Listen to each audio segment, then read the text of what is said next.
Good morning, class.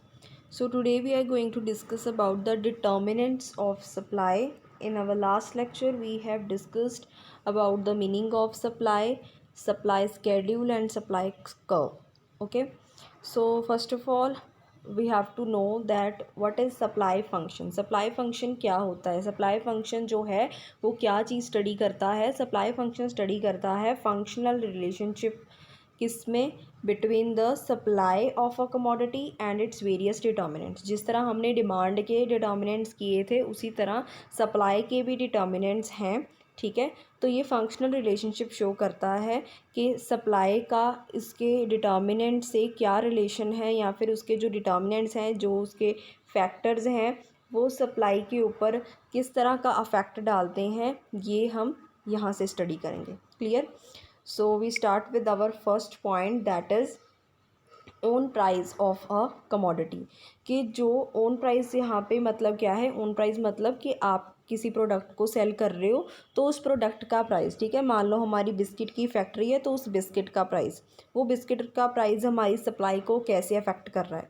ये चीज़ हमने पहले भी पढ़ी है कि प्राइस और सप्लाई में किस तरह का रिलेशन होता है, डायरेक्ट रिलेशन होता है, पॉजिटिव रिलेशन होता है। तो यहाँ पे इसी तरह से ये अफेक्ट करेगा कि अगर प्राइस इंक्रीज़ होगी हमारी तो हमारी जो सप्लाई है गुड्स को रिलेटेड वो भी हमारी क्या हो जाएगी? इंक्रीज़ हो जाएगी।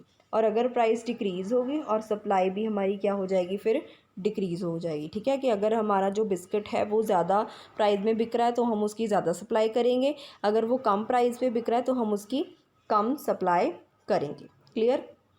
तो यही है इस फर्स्ट पॉइंट में। Second point is price of related goods. Related goods कौन सी गुड्स होती हैं बेटा? मैंने आपको बताया है, जो होती हैं सब्सटीट्यूट गुड्स। रिलेटेड गुड्स होती हैं substitute goods. So supply of good depend upon the price of related goods. के जो सप्लाई है गुड्स की वो रिलेटेड गुड्स के प्राइस के ऊपर भी डिपेंड करता है कि रिलेटेड गुड्स जो हैं कितनी प्राइस पे मिल रही हैं। जो ऐसी गुड्स जो सब्सटीट्यूट गुड्स होती हैं जो एक की जगह पे दूसरी यूज़ हो सकती हैं, like tea and coffee, ball pen, ink pen, ठीक है, पेप्सी, कोक, इस तरह की। सो यहाँ पे उन्होंने एग्जांपल दी है कि जैसे मान लो कि हम जो है वो फॉर्म सेलिंग टी है, ठीक है, जैसे मैं हूँ या फिर आप हो, क्या है, हम फॉर्म सेलिंग टी है, मतलब हम टी का काम करते हैं, टी का बिज़नेस है हमारा।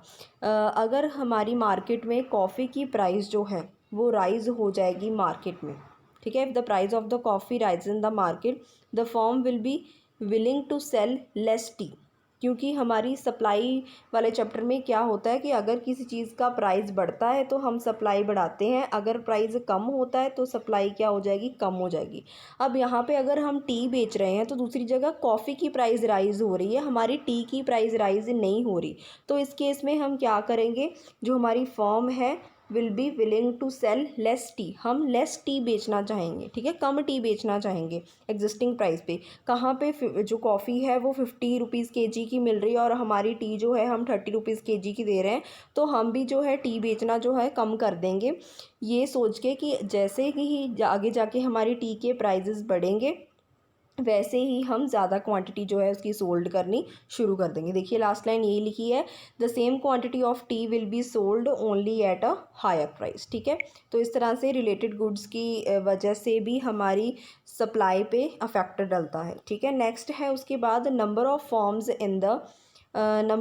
इन द इंडस्ट्री, कि हमारी इंडस्ट्री में कितनी फॉर्म्स हैं उसका भी यहाँ पे अफेक्ट है। ठीक है, कि हमारी फॉर्म्स कितनी है, कंपनीज़ जो हम बिज़नेस कर रहे हैं वो और कंपनीज़ कितनी उसके साथ रिलेटेड जो है काम कर रही हैं। लाइक यहाँ पे देखो उन्होंने बताया है market supply of commodity depend upon the number of forms in the industry, कि जो सप्लाई है वो इस चीज़ के ऊपर भी डिपेंड करता है कि जिस तरह का हम प्रोडक्ट बेच रहे हैं मार्केट में ऐसी और कौन सी कंपनीज़ हैं जो सेम तरह का प्रोडक्ट बेच रही हैं। ठीक है, जैसे अगर हम कोल्ड ड्रिंक सेल कर रहे हैं तो कौन सी ऐसी कंपनीज़ हैं और जो कोल्ड ड्रिंक्स जो है प्रोड्यूस करके सेल कर रही है। ठीक है, तो उसके साथ क्या होगा?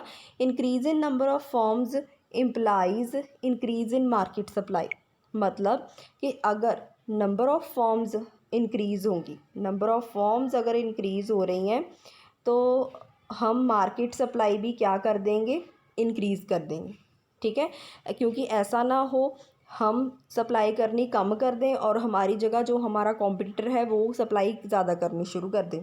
ठीक है। तो इसमें नुकसान जो है वो हमारा हो जाएगा, इसलिए उन्होंने बोला है कि जितनी नंबर ऑफ़ फॉर्म्स हैं उतनी नंबर ऑफ़ सप्लाई जो है हम इंक्रीज़ कर देंगे, ठीक है। And decrease in number of forms implies decrease in market supply. अगर आपकी मार्केट में सिर्फ आप ही हो ऐसे जो कोल्ड ड्रिंक सेल कर रहे हो, तो आप अपनी मार्केट सप्लाई उसी के हिसाब से रखोगे, आप ज़्यादा इंक्रीज़ नहीं करोगे। उनको पता है कि जितनी भी चीज़ें हैं वो, जितनी भी कोल्ड ड्रिंक है वो आपसे ही मिलनी है, तो हम सप्लाई जो है उसी हिसाब से करेंगे, ज़्यादा इंक्रीज़ नहीं करेंगे, ठीक है। सो आपने यहाँ पे ये चीज़ बांधनी है कि अगर नंबर ऑफ़ फॉर्म्स इंक्रीज़ हो रही हैं तो हम मार्केट सप्लाई भी इंक्रीज़ कर देंगे, अगर नंबर ऑफ़ फॉर्म्स डिक्रीज़ हो रही हैं तो हम मार्केट सप्लाई भी डिक्रीज़ कर देंगे। क्लियर। नेक्स्ट उसके बाद है गोल ऑफ द फर्म, ठीक है। That this is very important point. Goal of the firm में उन्होंने बताया है कि अगर आपकी फर्म का गोल क्या है, मैक्सिमाइज द प्रॉफिट्स, क्योंकि हर एक फर्म का गोल यही होता है कि उन्होंने मैक्सिमाइज करने हैं प्रॉफिट्स, कि प्रॉफिट्स को ज़्यादा करना है। तो अगर आप प्रॉफिट्स को ज़्यादा करना चाहते हो तो आप ज़्यादा क्वान्टिटी ऑफ कमोडिटी जो है सेल करोगे, तब सेल करोगे, हायर प्राइस पे सेल करोगे, ठीक है। So if your goal is to earn the maximum profits, then more quantity of commodity will be offered only at the higher price के ऊपर ज़्यादा जो है कमोडिटी सेल करेंगे। On the other hand, if the goal of the firm is to maximize sales, अगर हमारी firm का गोल सिर्फ यही है कि हमने सिर्फ अपनी सेल्स को ही इंक्रीज़ करना है, तो हम क्या करेंगे, हम ये नहीं देखेंगे प्राइस जो है कम है ज़्यादा है, हम अपनी सप्लाई को हमेशा ज़्यादा ही रखेंगे, ठीक है। सो इस चीज़ में ये आपने ध्यान में रखना है कि अगर तो हमारी कंपनी का प्रॉफिट ज़्यादा है तो हम कमोडिटी कब सेल करेंगे, हायर प्राइसेस पे सेल करेंगे। अगर हमारी कंपनी का जो गोल है वो है मैक्सिमाइज सेल्स, तब हम क्या करेंगे, सेल्स तब ज़्यादा करेंगे जब मतलब अपनी सप्लाई जो है वो ज़्यादा करेंगे, चाहे प्राइस जो है कम हो चाहे ज़्यादा हो, ठीक है। मतलब इसमें आपको यही चीज़ जो है डिफ़ाइन की गई है कि इफ़ मैक्सिमाइज़ प्रॉफिट्स हैं आपका फर्म का गोल, तो आपने गुड्स जो हैं सेल करते करते जाना है, तब करनी है जब प्राइस हाई हो। एंड अगर आपकी फर्म का गोल है कि सिर्फ सेल्स को मैक्सिमाइज़ करना है, हमें प्राइस के साथ कोई मतलब नहीं है, तो आपने सप्लाई हमेशा ज़्यादा रखनी है, ठीक है। नेक्स्ट उसके बाद पॉइंट आता है that is price of factors of production, कि फैक्टर्स ऑफ प्रोडक्शन क्या, प्राइस क्या चल रहा है मार्केट में, उस चीज़ का भी बहुत इफेक्ट पड़ता है हमारी सप्लाई के ऊपर। फैक्टर्स ऑफ प्रोडक्शन कौन कौन से होते हैं, लाइक लैंड, लेबर, ठीक है, एंटरप्रेन्योर, ठीक है। इस तरह के जो होते हैं वो क्या होते हैं, फैक्टर्स ऑफ प्रोडक्शन, जिनको यूज़ करके हम अपनी कंपनी में क्या करते हैं, कोई ना कोई प्रोडक्ट जो है वो प्रोड्यूस करते हैं, ठीक है। वो होते हैं हमारे factors of production, land, labour, capital and entrepreneur, ठीक है। तो अगर हमें ये चारों फैक्टर्स ऑफ प्रोडक्शन जो हैं वो महंगे मिल रहे हैं, बहुत ही ज़्यादा प्राइस उसका हमें राइज़ हो चुका है, उनका महंगी चीज़ें हमें मिल रही हैं, हमें लेबर भी महंगी पड़ रही है, हमें अगर किसी से लोन लेना पड़ रहा है तो वो भी हमें ज़्यादा रेट ऑफ इंटरेस्ट पे मिल रहा है, तो हम तो फिर क्या होगा, अगर हम महंगे फैक्टर्स ऑफ प्रोडक्शन यूज़ करेंगे, फैक्टर्स ऑफ प्रोडक्शन की अगर प्राइस ज़्यादा है, तो अगर हम गुड्स प्रोड्यूस करेंगे तो उसके साथ हमारी कॉस्ट जो है प्रोडक्ट्स की वो भी ज़्यादा आएगी। अगर कॉस्ट प्रोडक्ट्स की ज़्यादा आएगी तो, क्योंकि अगर हम प्रॉफिट्स ज़्यादा चाहते हैं तो उधर एक साइड पे हमारी कॉस्ट ज़्यादा आ रही है, तो हम क्या डिसाइड करेंगे कि हम सप्लाई कम ही करेंगे, क्योंकि चीज़ें बनाने पे कॉस्ट हमारी ज़्यादा लग रही है, तो इसलिए हम सप्लाई क्या करेंगे, कम करेंगे।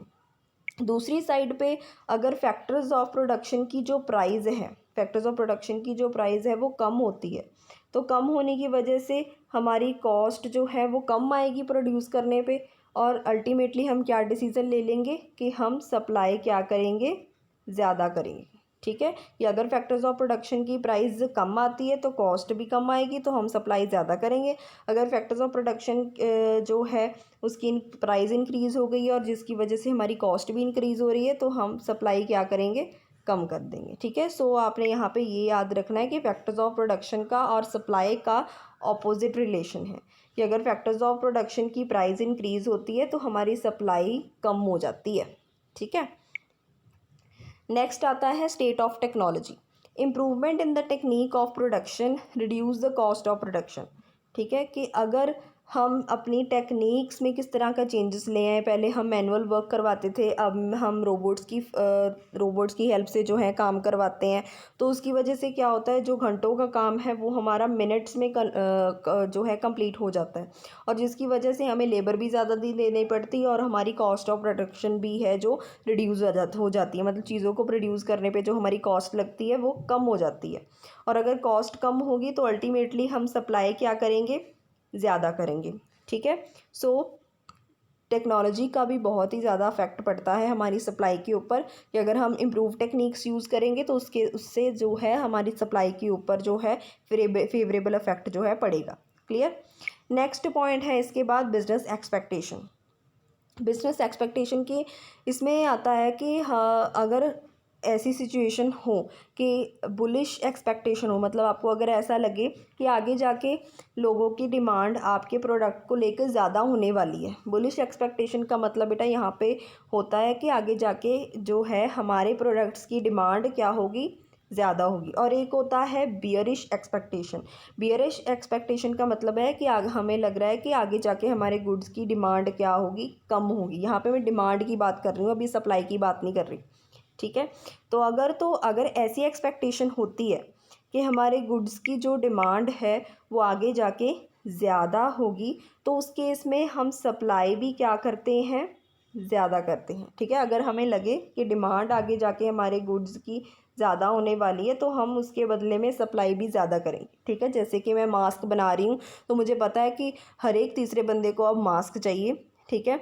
तो मुझे पता है कि आगे जाके मेरे गुड्स की डिमांड बहुत ज़्यादा होने वाली है, तो मैं उसकी सप्लाई भी क्या करनी शुरू कर दूँगी, ज़्यादा करनी शुरू कर दूँगी। दूसरे केस में कि अगर मुझे लगे कि बियरिश एक्सपेक्टेशंस लगें, अगर मुझे लगे कि मेरे प्रोडक्ट्स की जो डिमांड है वो आगे जाके कम होने वाली हैं, तो मैं क्या करूँगी, अपनी सप्लाई जो है वो क्या कर दूँगी, कम कर दूँगी। ठीक है। जैसे कि अगर मेरा फ़ास्ट फूड का काम है, मुझे लगे कि आगे जाके मेरा फ़ास्ट फूड अब क्योंकि ऐसे सिचुएशंस आ गई हैं कि लोग बाहर से खाना जो है, रेस्टोरेंट्स का काम है मेरा। ठीक है। लोग बाहर जो खाना है अच्छा नहीं फ़ील करते, वहाँ खाना सेफ़ नहीं फ़ील करते हैं। ठीक है। तो उसकी वजह से क्या होगा, मुझे पता लग जाएगा कि आगे जाके मेरी जो डिमांड है प्रोडक्ट्स की वो कम होने वाली है, सो मुझे सप्लाई भी कम करनी है। ठीक है। So this was all about the business expectations. Next last point हमारा इसमें है government policy. Taxation and subsidy policy of the government also impact the market supply of the commodity। कि जो टैक्सेशन पॉलिसी होती है गवर्नमेंट की, वो भी हमारी कमोडिटी की सप्लाई को अफेक्ट करती है। ऑब्वियसली करती है। कैसे करती है कि अगर आप गुड्स प्रोड्यूस कर रहे हो, ठीक है, जैसे ये एक ए पर्सन है, ये इसकी कंपनी है, ABC कंपनी है इसकी, वो गुड्स प्रोड्यूस कर रहा है, शूज़ बना रहा है। ठीक है। 50 शूज़ अगर उसने बनाए हैं या 500 शूज़ उसने प्रोड्यूस किए हैं, 1 वीक में किए हैं, तो जब वो उनको सेल करने जाएगा आगे जाके, ठीक है, कि ए पर्सन है, ABC उसकी कंपनी है और वो शूज़ बना रहा है, तो आगे जाके जब वो अपने 500 शूज़ जो हैं सेल करने जाएगा, तो उसके ऊपर ना गवर्नमेंट क्या लगा देगी, टैक्स लगा देगी। और टैक्स किसने पे करना है, इस पर्सन ने ही पे करना है। ठीक है। तो इसका भी काफ़ी ज़्यादा इफेक्ट पड़ता है। ठीक है। तो यहाँ पे एक लाइन लिखी हुई है, इंक्रीज इन टैक्सेशन में डिक्रीज सप्लाई। तो अगर 500 के ऊपर मान लो उसको 5000 के करीब टैक्स देना पड़ रहा है, तो वो क्या करेगा आगे जाके कि उसको टैक्स कम देना पड़े, वो अपनी सप्लाई ही क्या कर देगा, कम कर देगा। 500 की जगह पे वो 300 गुड्स बनाएगा, सो दैट कि उसको जो टैक्स है वो 3000 देना पड़े। ठीक है। ये मैं सिर्फ आपको वैसे ही फेक फिगर्स लेके बता रही हूँ कि इस तरह से होता है कि जैसे जितनी हम गुड्स प्रोड्यूस करते हैं उसके ऊपर उतना अमाउंट ऑफ टैक्स जो है लगता है। तो अगर हमारी टैक्सेशन पॉलिसी इंक्रीज़ हो रही है तो हमारी सप्लाई क्या हो जाएगी, डिक्रीज़ हो जाएगी। और दूसरी साइड पे अगर हमें गवर्नमेंट सब्सिडी प्रोवाइड करी, सब्सिडी का मतलब होता है गवर्नमेंट हमें एक तरह की हेल्प प्रोवाइड करती है, फाइनेंशियल हेल्प प्रोवाइड कर देती है कि हाँ जी अगर आप इस तरह का बिज़नेस करोगे हम आपको इतने रुपीज़ देंगे, हम आपको इतनी अमाउंट ऑफ फंड्स दे देंगे। ठीक है। अगर हमें सब्सिडी मिल रही है तो हम क्या करेंगे, हम ऑब्वियसली अपनी सप्लाई क्या कर देंगे, इंक्रीज़ कर देंगे। ठीक है। जैसे कि जो मास्क बनाने वाली कंपनीज़ हैं, सैनिटाइज़र्स बनाने वाली कंपनीज़ हैं, कई कंट्रीज़ की गवर्नमेंट ने उनको काफ़ी ज़्यादा हेल्प की है, सब्सिडीज़ दी है, जिसकी वजह से वो काफ़ी चीप प्राइस में ये चीज़ें जो है प्रोवाइड कर रहे हैं। ठीक है। तो इसका फ़ायदा अल्टीमेटली हमारे उनकी कंट्री को होता है। तो कंट्री को फ़ायदा दिलवाने के लिए गवर्नमेंट क्या करती है, ऐसी कंपनीज़ को सब्सिडीज़ प्रोवाइड करती हैं। तो अगर हमें सब्सिडीज़ मिल रही हैं तो हम अपनी सप्लाई इंक्रीज़ कर देंगे, और दूसरी साइड पे अगर हमें टैक्स ज़्यादा देने पड़ रहे हैं तो हम अपनी सप्लाई डिक्रीज़ कर देंगे। ठीक है बेटा। So this was all about the determinants of the supply. Now read it. In the next video we will cover the law of supply. Thank you so much.